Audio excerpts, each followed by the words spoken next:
नमस्कार आप सभी को। नेवीर खौरे के एक और ब्लॉग में आप सभी का स्वागत है। आशा करती हूँ आप अपना और अपने परिवार का ख्याल रख रहे होंगे। तो जैसा कि आपने देखा था कि कल हम गंगा आरती देख के और कैलाश खेर जी आए थे, उनका गाना सुनने के बाद हम आए बॉनफायर में, हमने अपना डिनर किया, एंजॉय किया और रात को हम सो गए। और अब ये मेरी सुबह। Good morning everyone. इतना सुंदर, देखिए ठंडा मौसम है, लेकिन ऐसे मैं भी सो के उठी, मतलब 2 मिनट भी नहीं हुए। और ये नदी की आवाज़ पता नहीं आप लोगों को आ रही कि नहीं आ रही है। इतना सुंदर नदी बह रहा है, इट इज़ सो सूदिंग। मैं बता नहीं सकती कि कितना अच्छा लग रहा है, इतना सुंदर ठंडा ठंडा लग रहा है। आहा,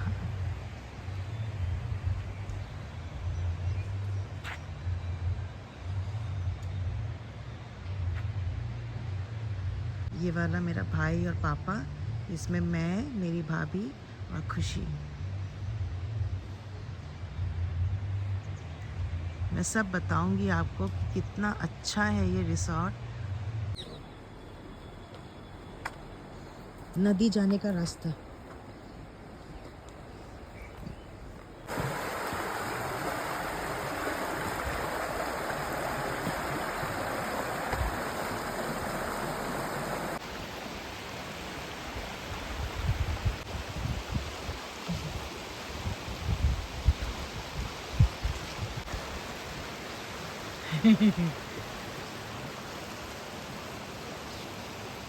और डिफरेंट टाइप के बर्ड्स यहाँ सुबह सुबह देखने को मिल रहे हैं। मैं कितना कैप्चर कर पाऊँगी पता नहीं, मैं तो खुद ही पजल्ड हो गई हूँ कि मैं सबके लिए क्या पिक्चर लूँ और क्या ना लूँ। So sweet.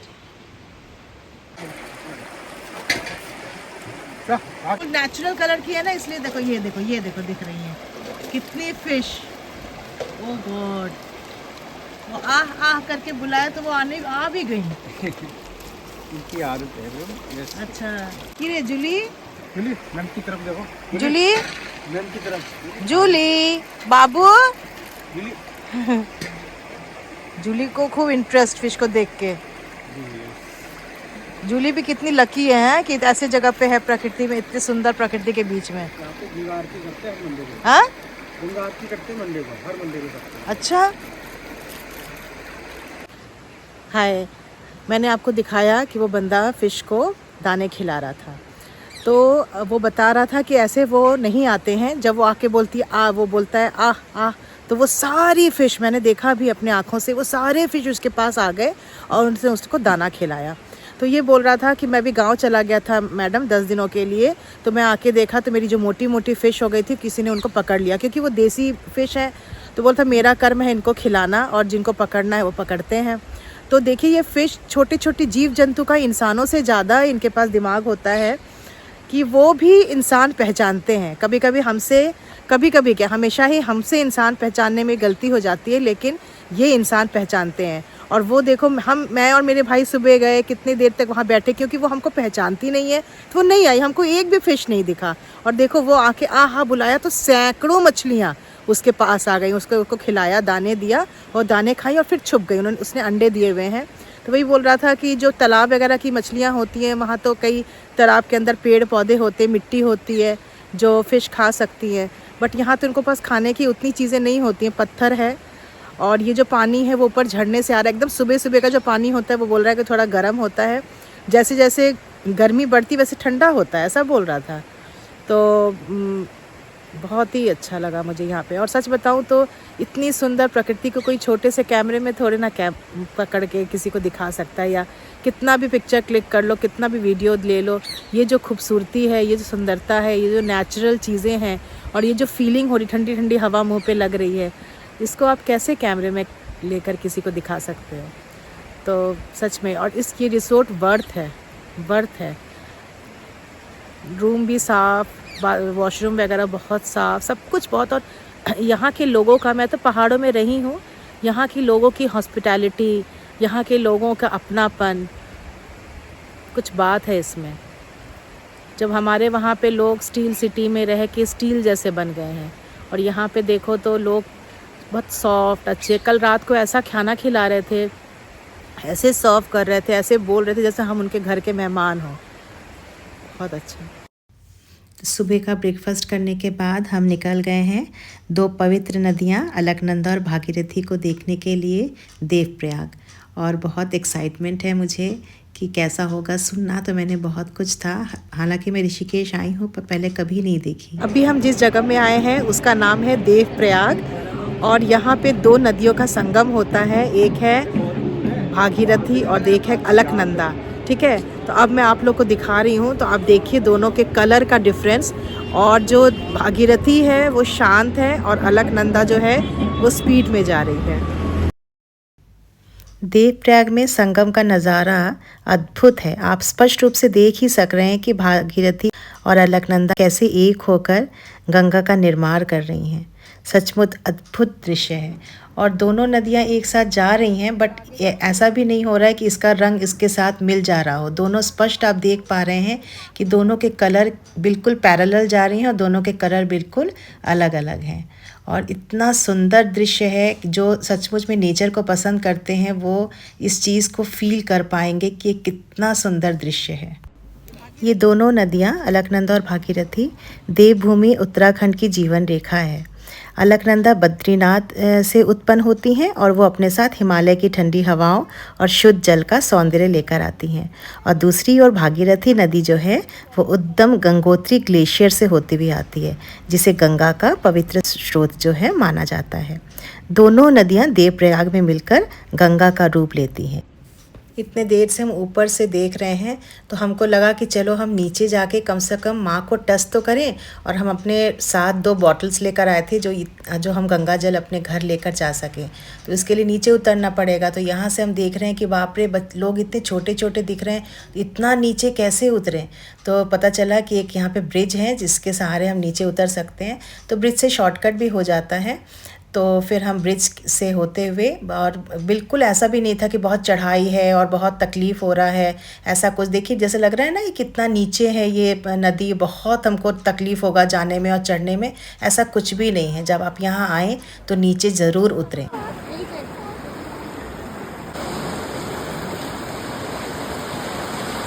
जस्ट इसका आवाज़ सुनो बाबा जी।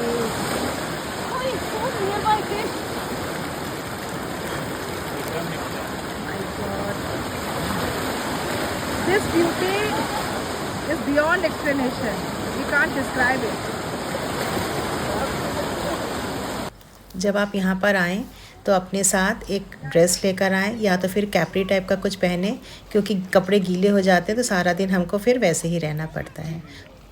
यहाँ से हम सीधे निकलेंगे वशिष्ठ मुनि जी के आश्रम में, और वहाँ से चलते चलते रोड के साइड में ये कुछ बिक रहा था, तो हमें पता नहीं चला ये क्या है। तो हमने पूछा तो ये ऑर्गेनिक दालें हैं जिसमें कोई मिलावट नहीं है, पहाड़ की दालें हैं। तो हमने भी कुछ ख़रीद लिया। तो ये है वशिष्ठ मुनि जी का आश्रम। तो हम अंदर जाने लगे तो अंदर का नज़ारा इतना अद्भुत था जो हमने कहीं कुछ सोचा भी नहीं था। बिल्कुल घुप अंधेरा, मोबाइल के लाइट से हम आगे जा रहे हैं, और आगे जाके देखे तो पूरे फॉरेनर्स और लोग मेडिटेशन में बैठे हुए हैं। Pin drop silence.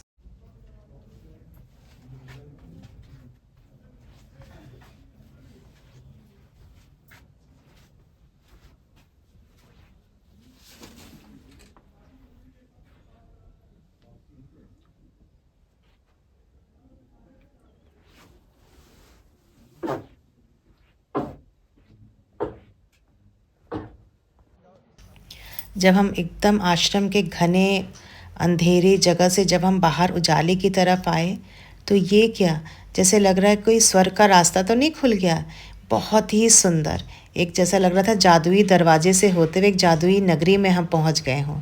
गंगा की गर्जन, उसकी स्पीड, उसकी आवाज़ कान में, चारों तरफ पहाड़ लंबे लंबे, और जो हैं ये पत्थर, इतने बड़े बड़े पत्थर। अब वहाँ बोट है, उसमें हमको बोटिंग करने की बड़ी इच्छा हुई, बट हम इन पत्थरों से होते हुए वहाँ तक जाना बहुत मुश्किल था। देख के आपको लग रहा होगा बहुत इजी है, ये जगह तो थोड़ा समतल है, बट इतने बड़े बड़े पत्थर और उसमें रेत है तो फिसल रही है। कई बार मुझे तो ऐसा लगा कि कहीं ऐसा ना हो कि मैं मोबाइल के साथ उलट के गिर जाऊं और मुझे चोट लग जाए। तो बहुत ही ये पत्थर से होते हुए जाना काफ़ी क्रिटिकल था, बट स्टिल हम वहाँ से होते हुए गए बोट में बोटिंग करने के लिए। और क्योंकि हमको बोटिंग करने के लिए अलग टाइम मिलना मुश्किल था, कल हम निकल रहे हैं, देखिए कितने बड़े बड़े पत्थर हैं, तो हमको लगा कि यहाँ पे हमको बोट मिल ही गया है तो चलो हम इसमें बोटिंग कर लेते हैं। तो सेफ्टी जैकेट पहन के हम बैठ रहे हैं उसमें, क्योंकि गंगा में बहुत स्पीड है, तो जो सेफ्टी जैकेट पहनना तो बहुत इम्पॉर्टेंट है। तो जब हम इस इतनी बड़े से गंगा में जब हम बोटिंग कर रहे थे तो वो बहुत ही सुंदर लग रहा था देखने में। देखिए इसका करंट, और बहुत सुंदर, बहुत ही मतलब एक अद्भुत जो है नज़ारा देखने को मिल रहा था। एकदम शांति चारों तरफ। मैंने पूरा व्यू जो है यहाँ से लिया आप लोग को दिखाने के लिए। तो बस अब हो गया, अब हम वापस जा रहे हैं, नीचे से ऊपर की तरफ चढ़ रहे हैं। वहाँ थे और यहाँ आ गए ऊपर। अब यहाँ से हम सीधे निकल रहे हैं नीलकंठ टेम्पल के लिए। तो नीलकंठ टेम्पल जाने का जो विचार है वो हमको अभी आया। क्यों आया? क्योंकि ऐसा प्रोग्राम था कि सुबह हम जो है नीलकंठ टेम्पल का दर्शन करेंगे और सुबह हमारा चेकआउट भी है 11:30 बजे। तो हमने सोचा कि 6 बजे तक ये टेम्पल बंद रहता है, हमारे पास टाइम है, तो अगर हम चाय पीने में अपना टाइम वेस्ट ना करें और सीधे टेम्पल की तरफ निकल जाएं तो हमारे लिए ठीक होगा। तो अभी बिल्कुल 6:30 बजने ही वाले हैं। देखिए चारों तरफ अंधेरा हो गया है और हम बहुत स्पीड में चलते हुए मंदिर की तरफ जा रहे हैं कि इतनी दूर आए हैं और अगर मंदिर बंद हो गया तो फिर इससे दुख की बात और कुछ नहीं हो सकती। तो बस बाबा को मन ही मन पुकार रहे हैं और मंदिर की तरफ निकल रहे हैं। तो बहुत अच्छा दर्शन हो गया। बस हम गए और टेम्पल दर्शन किया, हमने हाथ जोड़ा और टेम्पल बंद हो गया। यानी हम तो जिस दरवाजे से हम घुसे थे उसके ऑपोजिट दरवाजे से हम बाहर निकले। फिर बहुत मुश्किल से हमको अपने शूज़ मिले। तो चलिए हम अपने होटल की तरफ चलते हैं और पहुंच गए होटल। बहुत थक गए हैं, बस अब खाएंगे। तो ये बॉन फायर हमने लगा दिया है और जो है मस्ती में कोई कमी नहीं है और लग ही नहीं रहा है कि हम इतने टायर्ड हो गए थे। फ्रेश होके बस आके बैठ गए और जो है ये जूली है जो हमारे साथ एंजॉय कर रही है। बस द अयाली रिसोर्ट रिवर साइड को छोड़ने का टाइम आ गया है। हिमालय की ठंडी हवा, नदी के किनारे का सुंदर नज़ारा, इन सब को छोड़ने का दर्द बहुत गहरा है और ऋषिकेश में समय बिताना एक बहुत अच्छा एहसास है। पवित्र गंगा, पहाड़ों की हरियाली, मंदिर में घंटियों की गूंज और हर शाम होने वाली गंगा आरती, बॉन फायर, उसके अगल बगल नाचना, यहाँ का एक्सट्रीम टेस्टी खाना, ये सब छोड़ के अब जाना पड़ेगा। तो अभी हम निकल रहे हैं।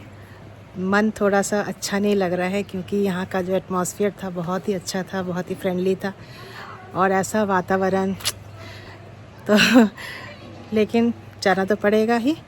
तो चलिए फिर रास्ते में बातें करते हुए चलते हैं। ये ऋषिकेश का मेन मार्केट है। यहाँ भी काफ़ी होटल्स हैं, बट मुझे लगता है कि यहाँ पे रहने से अच्छा है कि हम प्रकृति के बीच में रहें तो हम ज़्यादा इंजॉय कर पाएंगे। और जिस रिसोर्ट में हम थे, द अयाली रिसोर्ट रिवर साइड, इस यहाँ का तो कोई मुकाबला ही नहीं है। मैं आऊँगी, जितनी बार आऊँगी मैं यहीं रहूँगी और मैं आप लोगों से भी बोलूँगी अगर आपको प्रकृति अच्छा लगता है तो यहीं रहिए। ये फल मैंने पहली बार ज़िंदगी में खाया, इसको बोलते हैं राम फल और ये लिवर के लिए बहुत अच्छा है।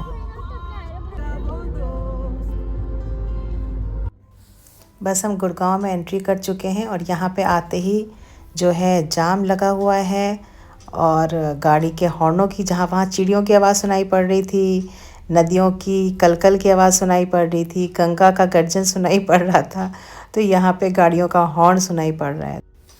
पर नेवर माइंड, जो है मज़े हर जगह पे अपने को करना है, चाहे वो पहाड़ हो या गुड़गांव हो या भिलाई हो। तो अभी हमने प्लान किया कि हम घर पहुंचते ही जो है हम डिनर करेंगे साइबर हब में। तो बस वहां जाएंगे, घर जाएंगे, फ्रेश होके फिर हम साइबर हब के लिए निकलेंगे। तो आज का ब्लॉग हम यहीं ख़त्म करते हैं और साइबर हब में हमने क्या एंजॉय किया वो मैं आप तक पहुंचाऊंगी। अपना ख्याल रखिए और बहुत खुश रहिए। नेवी का प्यार भरा नमस्कार।